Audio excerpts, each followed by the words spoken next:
తెలంగాణ రాష్ట్రం గురించి ఉద్యోగులందరినీ ఒక రాష్ట్రమే ఏర్పాటు కావాలనే ధ్యేయంతో ఒక జేఏసీని ఏర్పాటు చేసి ఆ తర్వాత రాజకీయ పార్టీలతో కూడినటువంటి పొలిటికల్ జాయింట్ యాక్షన్ కమిటీని ఏర్పాటైతే ఒక ఉద్యోగులుగా పొలిటికల్ జాయింట్ యాక్షన్ కమిటీలో కూడా టోటల్ కన్వీనర్గా కో చైర్మన్లుగా అధికార ప్రతినిధులుగా రాష్ట్రం వచ్చేంత వరకు మాకు జీతాలు కాదు తెలంగాణ జీవితాలు ముఖ్యమని చెప్పి ప్రాణాలు సైతం లెక్క చేయకుండా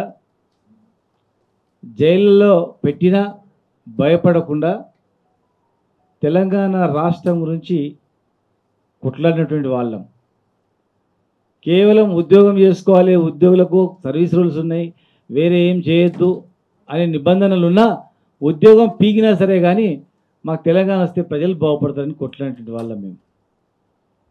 మరి అలాంటి వర్గం నుంచి వచ్చినటువంటి వాళ్ళం ఇలా ఆ ఉద్యోగులు కష్టాల్లో ఉన్నప్పుడు వాళ్లకు బాసటగా నిలబడడం, మాట్లాడడం, ప్రభుత్వంపై ఒత్తిడి తేవడం మా బాధ్యత, మా కర్తవ్యం. ఉద్యోగులకు కానీ ఉద్యోగ సంఘ నాయకులకు కానీ మేము అండగా నిలబడి వాళ్ళకి సపోర్ట్ చేసి ప్రభుత్వంతో ఇప్పించేటట్లు అన్ని పొలిటికల్ పార్టీలతో కూడా మాట్లాడి అవసరం అనుకుంటే ప్రజా సంఘాలతో మాట్లాడి రిటైర్డ్ అయినటువంటి ఉద్యోగులు చనిపోతున్నారు, గుండె వలి అప్పుల పాలైపోతున్నారు, మరి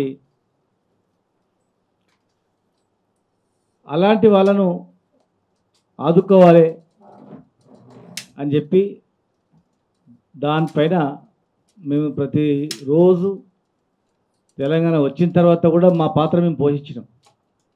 ఎవరికి ఏ బాధ్యత ఉన్నా అన్నిట్లో మేము ప్రభుత్వంలో ఉండి కూడా మేము అసెంబ్లీలో కొట్లాడినాం, ప్రభుత్వంలో ఉండి కూడా అధికారుల దగ్గర కూడా కొట్లాడినాం, అసెంబ్లీ వేదికగా అనేక అంశాలపైన మాట్లాడినాం. హోంగార్డుల జీతాలు కావచ్చు, కాంట్రాక్ట్ ఉద్యోగుల భద్రత కావచ్చు, కాంట్రాక్ట్ ఉద్యోగులు కూడా పిఆర్సీ ఇవ్వాలని చెప్పే అంశం కావచ్చు, అన్నిట్లలో కూడా ఎక్కడ కూడా వెనుకంచి వేయలేదు, అనేక విజయాలు సాధించినాం.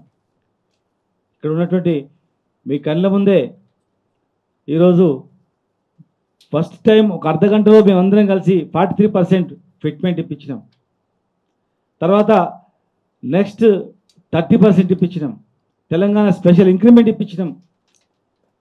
1,60,000 ఉద్యోగాలను మా ఉద్యోగ కుటుంబాలు చేర్చుకున్నాం, కొత్తగా భర్తీ చేయించినాం. మళ్ళీ సెకండ్ 42,652 ఉద్యోగాల ప్రక్రియ మొదలు చేసినాం, నోటిఫికేషన్ ఇచ్చి కంప్లీట్ చేయించినాం 10 సంవత్సరాల్లో. తర్వాత ఈ ప్రభుత్వం ఆర్డర్స్ ఇచ్చింది. రిటైర్మెంట్ వయసు పెంచిపించినాం. 40,000 మంది ఉద్యోగులకు ప్రమోషన్ ఇప్పించినాం ఒక నెల రోజుల లోపలనే. లాస్ట్ పిఆర్సీ కమిషన్ వేసి ఐఆర్ కూడా 5% ఐఆర్ కూడా ఇప్పించినాం. ఒక డిఏ కూడా రిలీజ్ చేసినాం, ఎలక్షన్ కమిషన్ ఆపింది. అన్నిటికన్నా ముఖ్యంగా ఓపెన్ కేటగిరీ కింద రిక్రూట్మెంట్ అవుతే స్థానికుల ఉద్యోగులు పోతాయని చెప్పి అమెండ్మెంట్ చేపించి రాష్ట్రపతి ఉత్తర్వులను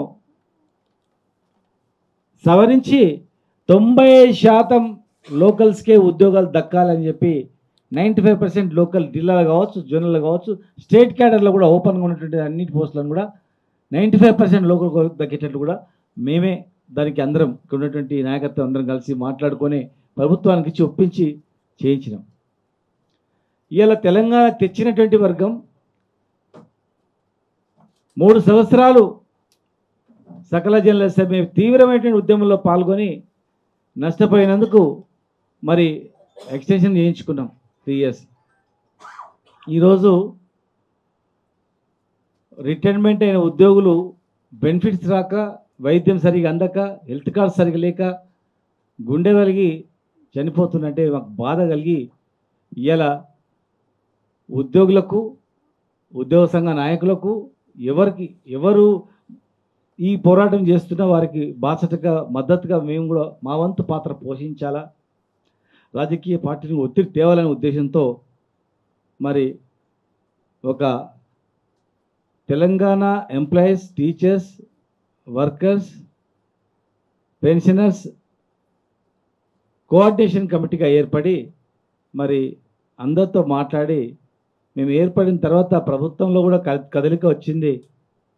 కేవలం నాన్ ఫైనాన్షియల్ బెనిఫిట్ మాత్రమే ఇస్తాం అనేటువంటి దాని నుంచి ఫైనాన్షియల్ బెనిఫిట్సే ప్రధానమైన స్థాయికి ఇలా ప్రభుత్వం ఆలోచించే స్థాయికి ఈ కమిటీ పనిచేస్తూ ఉంది. కనుక మేము ఒకటే డిమాండ్ చేస్తూ ఉన్నాం.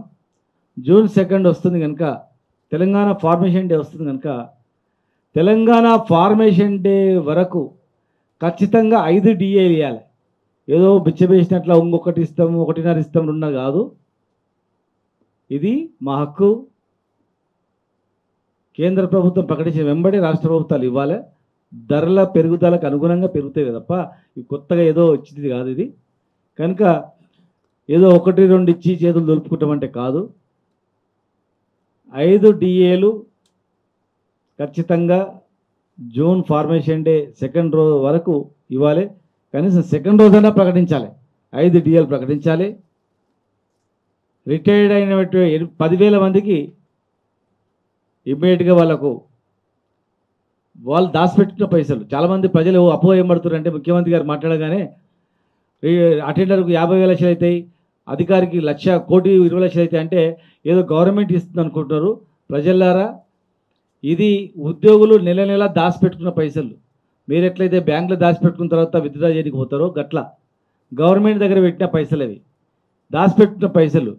కనుక వాళ్ళ పైసలు వాళ్ళకు వాపసు ఇచ్చేది తప్ప కొత్తగా ఏదో ఇచ్చేది కాదు. ఇది వాళ్ళ డబ్బులు వాళ్ళకి ఇవ్వాలని చెప్పుకున్నటువంటిది. కనుక మరి ఆ రిటైర్మెంట్ బెనిఫిట్ అనేటివన్నీ కూడా వెంటనే రిలీజ్ చేయాలి. హెల్త్ కార్డ్స్ కూడా ఇమ్మీడియట్గా హెల్త్ కార్డ్స్ కూడా జర్నలిస్టులకు కానీ, రిటైర్డ్ ఎంప్లాయీస్ కుటుంబాలకు కానీ, ఉద్యోగులకు కానీ, ఏ హాస్పిటల్లో అడ్మిట్ అయినా కూడా క్యాష్లెస్ ట్రీట్మెంట్ వెంటనే ఇవ్వాలి. డబ్బులు మాకు సరిపోతలేవంటే చెప్పండి, మేము రిటైర్డ్ అయిన ఉద్యోగులతో కానీ ఎంతనే ఇస్తామని చెప్పి గతంలో కూడా చెప్పినాం. మరి వెంటనే దాన్ని కూడా ఏర్పాటు చేయాలి. క్యాష్తో కూడుకున్నటువంటివే మా డిమాండ్లు, ఇవి ప్రధానమైనటువంటివి. పిఆర్సీ కూడా వెంటనే నివేదిక తెప్పించుకొని ఇవ్వాలి. పాత పెన్షన్ విధానాన్ని తీసుకొస్తామన్నారు, దానిపైన కూడా వెంటనే ప్రకటన చేయాలి. ఈ ప్రధానమైనటువంటి 5 డిమాండ్లే ప్రాముఖ్యత తప్ప ఇది ఇవ్వకుండా ఏది ఇచ్చినా కూడా కాదు. ఇది ఇస్తూ ఏదని ఇవ్వండి, కానీ ఇది ఇవ్వకుండా ఏదో సంఖ్యాపరంగా ఇగో ఇన్ని డిమాండ్లలో అయినా ఈ ఖాళీ 5 తప్ప మిగతా మొత్తం ఇస్తామంటే కాదు. 5తో పాటు కూడుకున్న మిగతా మొత్తం ఏవైనా ఇవ్వండి, కానీ ఈ 5లో ఏ ఒక్కటి మిస్ చేసినా కూడా జరగదు.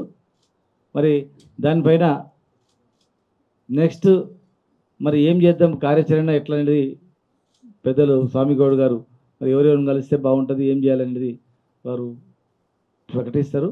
ఖచ్చితంగా మేమందరం ఒక తాటిపై తెలంగాణ సమాజంలో ఒక ఉద్యోగులనే కాదు, తెలంగాణ ప్రజలకు ఏ ఇబ్బంది వచ్చినా వారికి మేము బాసటగా నిలుస్తాం. ఇలా హోంగార్డులకు జీతాలు రాక ఈరోజు వరకు జీతాలు రాలేదు.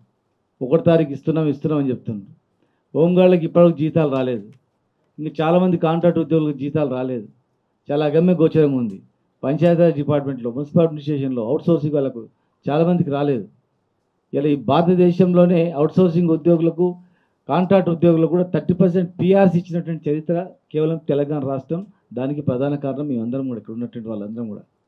కనుక మేము తెలంగాణ తెచ్చిన వాళ్ళం కనుక మాకు బాధ్యత ఉంది కనుక, తెలంగాణ గురించి ప్రాణాలు అర్పించడానికి కూడా సిద్ధమైనటువంటి వాళ్ళం కనుక ఖచ్చితంగా ఎవరు ఏమనకపోయినా ఏదన్నా మా బాధ్యత.